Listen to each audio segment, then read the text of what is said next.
Boyapati scene Nandamuri Balakrishna combination లో రూపొందిన అఖండ 2 release కు ముందు ఆగిపోయింది.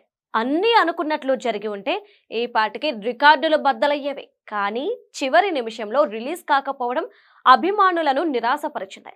సినిమా ఎప్పుడు విడుదల అవుతుందా అని బాలయ్య ఫ్యాన్స్ ఆతృతగా ఎదురు చూస్తున్నారు. కుదిరితే డిసెంబర్ 12 లేదా డిసెంబర్ 25న సినిమాను ప్రేక్షకుల ముందుకు తీసుకురావాలనే ప్రయత్నాలు జరుగుతున్నాయి. ఇందుకోసం నిర్మాతలు రామ్ ఆచంట, గోపి ఆచంటతో పాటు ప్రొడ్యూసర్ కమ్ డిస్ట్రిబ్యూటర్లు అయిన దిల్ రాజు, శిరీష్లు బాలయ్యతో భేటీ అయ్యారు.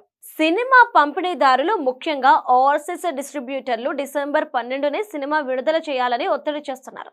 చాలా మంది అధిక వడ్డీలకు తెచ్చిన డబ్బుతో మూవీ రైట్స్ దక్కించుకున్నారు. ఎంత త్వరగా రిలీజ్ అయితే వారిపై వడ్డీల భారం అంత తగ్గుతుంది. తెలుగు రాష్ట్రాల్లోని డిస్ట్రిబ్యూటర్లు మాత్రం క్రిస్మస్ సెలవులు కలిసి వస్తాయి కాబట్టి డిసెంబర్ 25న విడుదల చేయాలని కోరుతున్నారు.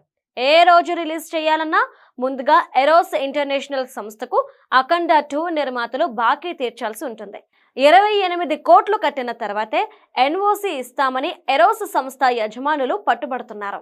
ఇలాంటి పరిస్థితుల్లో నిర్మాతల ఆర్థిక సమస్యను అర్థం చేసుకున్న బాలయ్య బాబు తనకిచ్చిన పారితోషికం నుంచి 10 కోట్లు వెనక్కిచ్చారట. ఇది కాకుండా రెమ్యునరేషన్ లో ఇంకా రావాల్సిన మరో 7 కోట్లను వదులుకున్నారని తెలుస్తోంది. నిర్మాతలకు ఉన్న పాత బాకీలన్నీ తీర్చితే తప్ప సినిమా రిలీజ్ చేసే పరిస్థితి లేకపోవడం ప్రస్తుతం టాలీవుడ్ దయనీయ స్థితికి అద్దం పడుతోంది. హీరోలే పెద్ద మనసు చేసుకుని రెమ్యునరేషన్ ని భారీగా తగ్గించుకోవాల్సి వస్తుంది. ఇండస్ట్రీలో ట్రెండ్ ఇలాగే ఉంటే ఫ్యూచర్ లో హీరోలే ప్రొడ్యూసర్లుగా మారాల్సి రావచ్చు.